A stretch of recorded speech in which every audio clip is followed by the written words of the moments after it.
Iran की missile site पर America ने बड़ा अटैक करते हुए अपने B-1 बॉम्बर से मिसाइल साइट को उड़ा दिया है। साथ ही अमेरिका ने ईरान की मिसाइल लॉन्च को भी तबाह कर दिया है। इस बीच अमेरिका के रक्षा मंत्री पेट हेग्सेथ ने कहा है कि अमेरिका का मकसद तेहरान की मिसाइलें और सुरक्षा ढांचा नष्ट करना है, इसलिए अमेरिकी हमलों को ईरान में सत्ता परिवर्तन की कोशिश कहने से इनकार नहीं किया जा सकता है। उन्होंने कहा कि युद्ध ईरान ने शुरू किया था, लेकिन खत्म हम करेंगे। इजरायल ईरान के साथ साथ उसके सहयोगी हिजबुल्लाह पर भी ताबड़तोड़ अटैक कर रहा है। आईडीएफ के लेबनान की राजधानी बेरूत में एयर स्ट्राइक कर रेडियो स्टेशन को उड़ाया गया है। इमारत से धुएं का गुबार उठता दिख रहा है। उधर इजरायली फोर्स ने ईरान के 500 साल पुराने महल पर भी टारगेट किया है। आईडीएफ ने गोलिस्तान पैलेस पर मिसाइल अटैक किया है। इसके बाद ईरान के पुराने संसद भवन के पास भी मिसाइलें गिरी हैं। ईरान पर अमेरिका और इजरायल के हमले के बाद खड़े मिडिल ईस्ट संकट के बीच लाखों लोग फंसे हुए हैं। इसमें हजारों भारतीय हैं जो दुबई समेत कई देशों में फंसे हैं। दिल्ली एयरपोर्ट से आज 80 से ज्यादा फ्लाइट्स को कैंसिल करना पड़ा है। इसमें 36 से लैंड होने वाली और 44 टेक ऑफ करने वाली उड़ानें शामिल हैं। हालांकि आज सुबह दिल्ली की एयर इंडिया की फ्लाइट 149 यात्रियों और 8 क्रू मेंबर्स के साथ दिल्ली लैंड कर गई है। दुबई में फंसी भारतीय शटलर पीवी सिंधु भी वापस लौटी है। अमेरिका और ईरान जंग के बीच पीएम मोदी भी भारतीयों की सुरक्षा को लेकर मिशन मोड में हैं। प्रधानमंत्री ने पिछले 48 घंटे में 5 देशों के राष्ट्राध्यक्षों से बात की है। प्रधानमंत्री ने इजरायल के प्रधानमंत्री बेंजामिन नेतन्याहू से भी फोन पर बातचीत की है।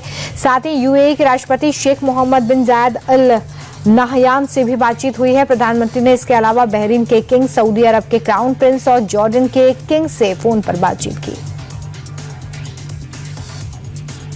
कतर में भारतीय दूतावास ने ट्वीट कर भारतीय समुदाय के लोगों से अपील की है। लोगों से कहा गया है कि वो कतर के अधिकारियों द्वारा ऑफिशियल चैनल्स की खबर और गाइडलाइंस को फॉलो करें। साथ ही ये भी कहा गया कि बहुत जरूरी होने पर ही घरों से निकले। कतर सिविल एविएशन अथॉरिटी ने ये कंफर्म कर दिया है कि कतर का एयर स्पेस बंद है। यात्रियों को सलाह दी जा रही है कि एयरपोर्ट पर ना जाएं। लेटेस्ट अपडेट के लिए एयरलाइन से संपर्क करें। इजरायली अमेरिकी हमलों में ईरान के सुप्रीम लीडर खामेनेई की मौत के बाद देश की राजनीति गरमाई हुई है। सोनिया गांधी ने केंद्र सरकार पर तीखा हमला बोल दिया है। उन्होंने चुप्पी को कर्तव्य से पीछे हटना बताया और कहा कि इससे भारत की विदेश नीति की दिशा पर सवाल खड़े होते हैं।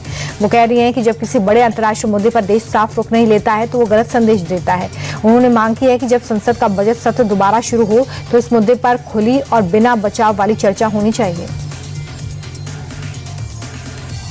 जम्मू कश्मीर में ईरान के सुप्रीम लीडर खामेनेई की मौत के विरोध में प्रदर्शन हो रहे हैं। बांदीपुरा के शादीपुरा में शिया समुदाय ने खामेनेई के पोस्टर डे का प्रदर्शन किया है।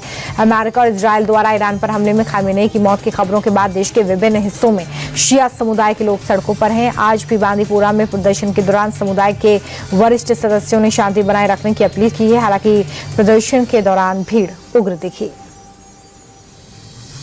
खामेनेई की हत्या के विरोध में जम्मू कश्मीर में हुए प्रदर्शन के बाद दूसरे दिन भी पाबंदियां लागू हैं। स्कूल, कॉलेज, यूनिवर्सिटी बंद है। श्रीनगर में आम लोगों की गाड़ियों पर भी रोक है। सड़कों पर पुलिस और सीआरपीएफ के जवानों का पहरा है। लाल चौक पर बैरिकेड लगाए गए हैं। इसके अलावा इंटरनेट की स्पीड कम कर दी गई है। किसी भी तरह से शांति व्यवस्था भंग ना हो, इसके लिए तमाम कदम उठाए गए हैं।